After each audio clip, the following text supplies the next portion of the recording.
I have been a minister for 37 years, and I've met people in many serious and critical situations. I was giving a public lecture in Estonia, Tartu, Estonia in 1997, and I met a mother with a newborn baby on her arm, and I could see she was not happy. So I went over to her and I asked her why she was not happy. And she explained that 3 weeks after she gave birth to the child, the Russian mafia had killed her husband, and that she was on the run from the mafia ever since. And that now she was living in a one-room apartment in the city of Tartu with her 3 children and 11 other people. The question of suffering was not an academic question. The question of suffering was a very practical question, and I was shocked. And I'm glad I did not say, I understand. How could I understand the situation as she had it? So after 30 seconds of silence, I said that we had a women's group in this town of Tartu, and if she needed to speak in confidence and debrief, she'd be welcome to do so. And she said, yes, that is exactly what she needed. So she thanked me for that. She went to the group meeting, but I've never seen her afterwards, even though I've gone to Estonia 50 times and been speaking, giving public lectures. I've never seen her afterwards. And during these years, I've asked myself many times, why does God allow so much suffering if he really loves us? Why does he allow sin? So today we will address a part of this important question and show that God has a plan. We will see how God has already won over evil and that God truly does love us. He loves us so much that he decided to sacrifice Jesus Christ for the sins of mankind. Even before mankind was created, even before sin came into the world. So let us start by going to the beginning, before time began. Let us go to 1 Peter chapter 1, and let us start reading in verse 18. Knowing that you were not redeemed with corruptible things, like silver or gold, from your aimless conduct received by tradition from your fathers, but with the precious blood of Christ, as a lamb without blemish and without spot.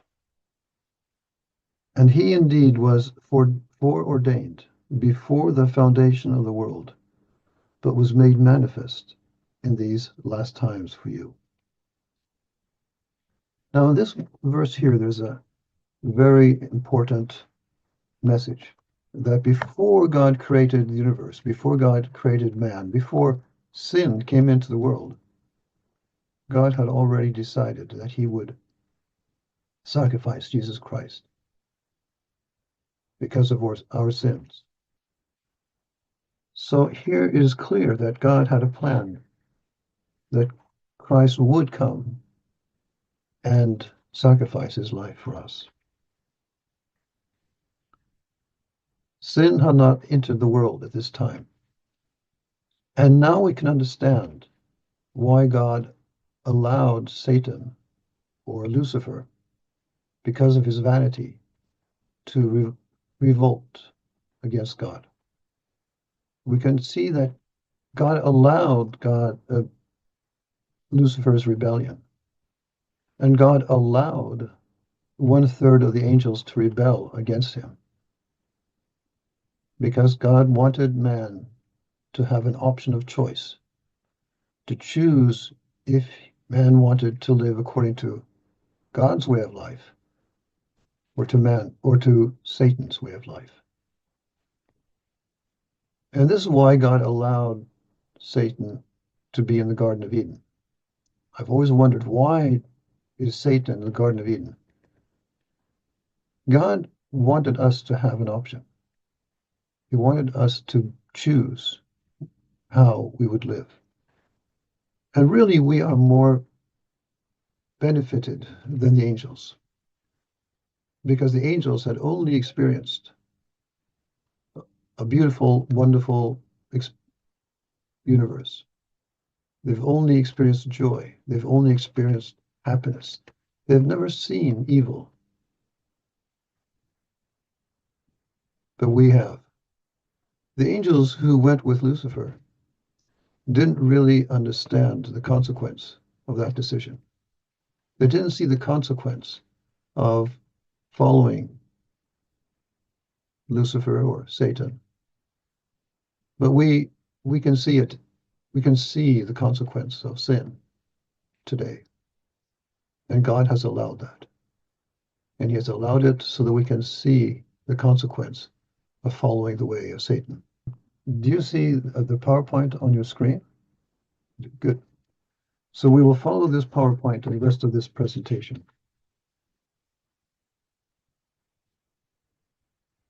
And we have read 1 Peter 1, verse 18 to 20. And this shows to me that God has a plan already from the beginning of the universe. Now, we need to talk about the alphabet before we can go further in this sermon today. The alphabet is the Greek alphabet came from the ancient Hebrew alphabet about approximately 1,000 years before Christ. If you go to the British Museum and you go through the hall with the ancient Egyptian statues and pharaohs, and you go all the way down that hall to the end of the hall, then you can go down the steps to another section where the alphabet there's a section about the alphabet. And it says on a plaque there that the Greek alphabet is based on the Hebrew alphabet, but that the letters in the Greek alphabet were turned around. The Hebrews, they read from the right to the left, while the Greeks read from the left to the right. So some of the Hebrew letters were changed, but the Greek alphabet comes actually from the Hebrew. And the ancient Hebrew alphabet was a pictorial alphabet, just like the letters in the Egyptian hieroglyphics were pictures, and the Chinese alphabet are pictures. The same was true with the Hebrew alphabet. And I'll give you a few examples. The first letter in the Hebrew alphabet is Aleph. It's the first letter, and it was a picture of the head of an ox, because the ox was the strongest and most powerful of the tame animals. So Aleph meant the strongest. And depending on how it is used, it could be used of God, it could be used of the strongest in the tent, which was the picture of the Father. Because Beth, the second letter in the Hebrew alphabet, was drawn as a tent or the layout of a tent. So when you put these two together, these two letters, for example, in Abba, Aleph, Beth, Beth, Aleph, this is describing the strongest person in the tent, which is the Father. So here we see how these pictures are used. And actually, a small child could understand and read, because if the child understood the pictures, he could put the pictures together and understand the word.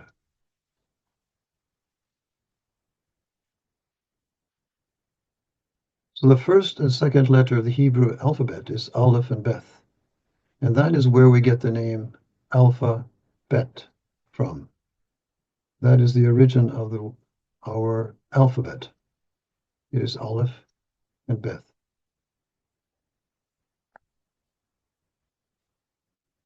So in Genesis chapter 1, verse 1, there are two references to Jesus Christ. And the first one is in the first word in Genesis chapter 1, verse 1. In the Hebrew text, it says beginning. In the English Bible, it says in the beginning. But in the Hebrew Torah, the first word is beginning. And in Hebrew, that word is bereshit. And this is the word we're now going to look at, because we will see that in this word, bereshit, there's a reference to Jesus Christ. There's a hidden message in this word, which we will now address. Now here we see the word bereshit written with the modern Hebrew letters, the black letters, and the ancient letters in red beneath. And the ancient Hebrew letters were used up until the time when Israel was brought into captivity, into Babylon. And after they returned from Babylon, the letters were changed to what we see now as the modern Hebrew. Scholars believe that it was Ezra who did this change. And the reason he did this change was that it would not be confused with what the Samaritans wrote and what the Israelites wrote, because the Samaritans, they actually used the old ancient Hebrew letters. So the scholars believe it was Ezra who made that change. Now let us look now at the ancient Hebrew letters here at the next slide. The first letter, Beth, is then the layout of a tent. We see the opening of the tent, and we see the inner quarters, the woman quarters of the tent. So this is one way of drawing the letter Beth. Another way is just drawing the tent. The next letter is Resh. And Resh is a symbol of a head of a man. And the two letters Beth Resh together is a word for meaning the sun. So these two letters together is one way of saying the sun. And the next letter is Aleph. And as you see, when you look at Aleph, it's like looking at the head of an ox, straight into the head. And Aleph then means the strongest or the strong. So here it would mean the strongest sun in the tent. The strongest sun, the Son of God.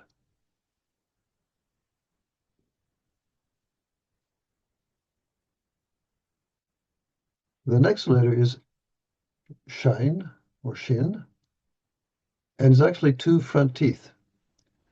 And this symbolizes death or destruction. And combined with the former letters here, about the sun in the tent, God's sun in the tent, the shine here means destruction. That the sun in the tent, God's sun in the tent, would be destroyed or killed. The next letter, Yod, which is an open hand, can have several meanings, but one meaning is that the action is done voluntarily. So here we see that God's Son would die voluntarily. And the last letter, Tav, is a T, or actually looks like a cross. And This letter was a letter meaning a sign that God's Son would die voluntarily as a sign. Tav can also mean covenant. It was a covenant that God's Son would die.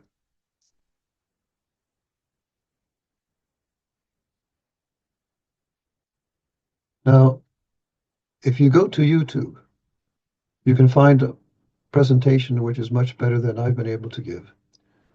If you go to YouTube and look up Jesus in Genesis 1 by Uncle John, Jesus in Genesis 1 by Uncle John, you will see a more thorough presentation of this word. But there's a second reference to Jesus in the first verse in Genesis. Jesus says about himself in the New Testament that he is Alpha and Omega. Revelations chapter 1, verse 8, and Revelations chapter 22, verse 13.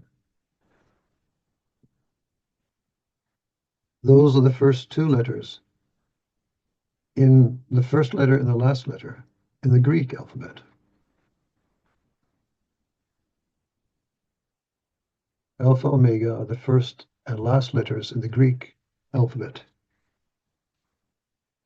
The first and last letter in the Hebrew alphabet is Aleph and Tav. And Aleph, when it stands alone, is a symbol of the strongest, as we just saw, was a sign.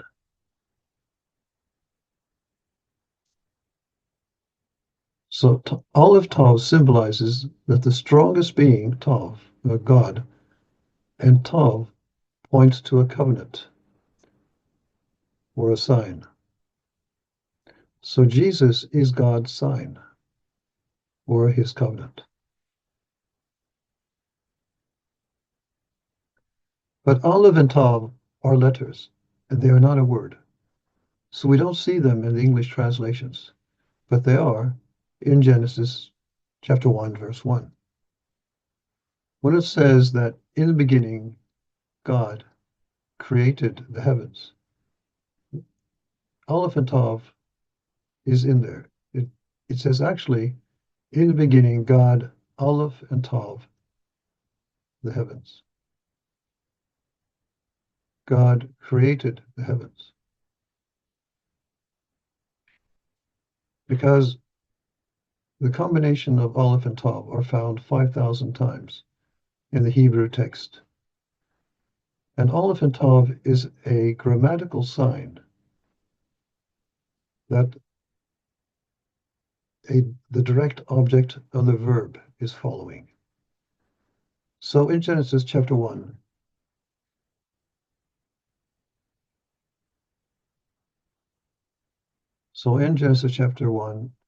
it says, and God created Aleph and Tav, the heavens, and Aleph and Tav, the earth. So we see that this has now become a part of the Hebrew grammar and was at that point also when Jesus was alive. So he knew about this sign.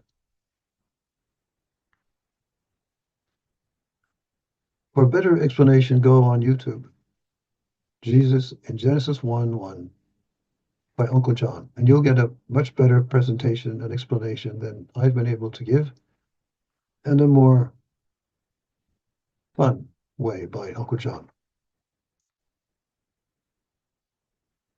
So the conclusion, there's a reference to Jesus in the first word, Bereshit, in Genesis chapter 1, verse 1. There's a hidden message in this word, Bereshit, in the Hebrew word. Another reference to Jesus is in the letter Aleph Tav, the first and last letters in the Hebrew alphabet, showing that Jesus is God's sign or God's covenant. So God has a plan, and it has been made before the universe was created. Before God created mankind, he had a plan. And this is very encouraging for us to know that God really does have a plan. And he has allowed sin, he has allowed suffering for us to see the consequence of sin, a consequence which the angels at that time could not see. So I'm sorry we had a few problems with the PowerPoint today, but I hope you found this encouraging and helpful. But go to YouTube and you will find a better explanation than what I've been able to give. So I ask God's blessing on all of you. I hope you enjoy the day. And I ask that God will bless you and encourage you and be with you. Amen.